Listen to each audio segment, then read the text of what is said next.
అంతేకాదు మిత్రులు, మీ అందరికి కూడా మరొక విషయం చెప్పదలుచుకున్నాను. మహిళా సంఘ సభ్యురాలు చాలా మంది ఉన్నారు ఇక్కడ.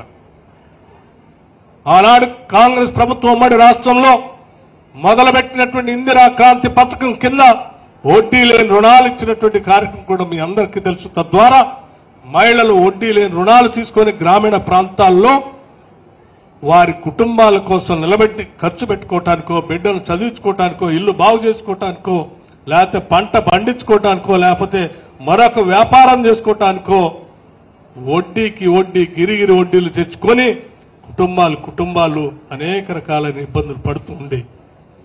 అటువంటి పరిస్థితి రాకూడదనేటువంటి ఆలోచనతోనే సెల్ఫ్ హెల్ప్ గ్రూప్స్ అని పెట్టి వడ్డీ లేని రుణాలు వాళ్ళందరికీ ఇవ్వాలని ఆనాడు ప్రారంభోత్సవం చేసి మొదలు పెడితే, ప్రత్యేక రాష్ట్రం వస్తే మనం అందరం ఇంకా అభివృద్ధి చెందొచ్చని ఆశపడితే 10 సంవత్సరాలు టీఆర్ఎస్ ప్రభుత్వ హయాంలో వడ్డీ లేని రుణాలను పూర్తిగా బంద్ చేసి మహిళల్ని నిర్లక్ష్యం చేశారు.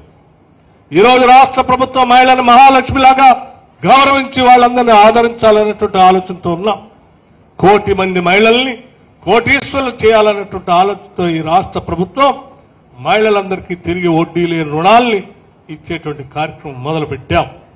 సంవత్సరానికి 20,000 కోట్ల రూపాయల లెక్కన 5 సంవత్సరాల్లో 1,00,000 కోట్ల రూపాయల్ని మహిళలకి వడ్డీ లేని రుణాలు ఇచ్చి వాళ్ళందరినీ రాష్ట్రంలో కోటీశ్వరులు చేయాలనేటువంటి కార్యక్రమం నాంది పలికి ముందుకు పోతా ఉన్నాం. సంవత్సరానికి 20,000 కోట్ల రూపాయలు ఇస్తామని మేము టార్గెట్ పెట్టుకొని ముందుకు పోతా ఉంటే చాలా మంది నవ్వారు. ఇది సాధ్యమా? 20,000 కోట్ల రూపాయలు మహిళలకు వడ్డీ లేని రుణాలు ఇచ్చేటువంటి కార్యక్రమం సాధ్యమా అంటే ఈ ప్రభుత్వం చేసి చూపిస్తుందని చెప్పాం. సవాల్ విసిరాం. సవాల్ విసిరినట్టే 20,000 కాదు, ఇప్పటికే 27,000 కోట్ల రూపాయలు దాటి వడ్డీ లేని రుణాలు ఈ రాష్ట్రంలో ఇచ్చాం. కొద్ది రోజుల్లో మరొక దఫా అనేక శాసనసభ నియోజకవర్గాల్లో వడ్డీ లేని రుణాల పంపిణీ కార్యక్రమం గతంలో చేశాం. ఈరోజు చీరల పంపిణీ కార్యక్రమం జరుగుతూ ఉంది.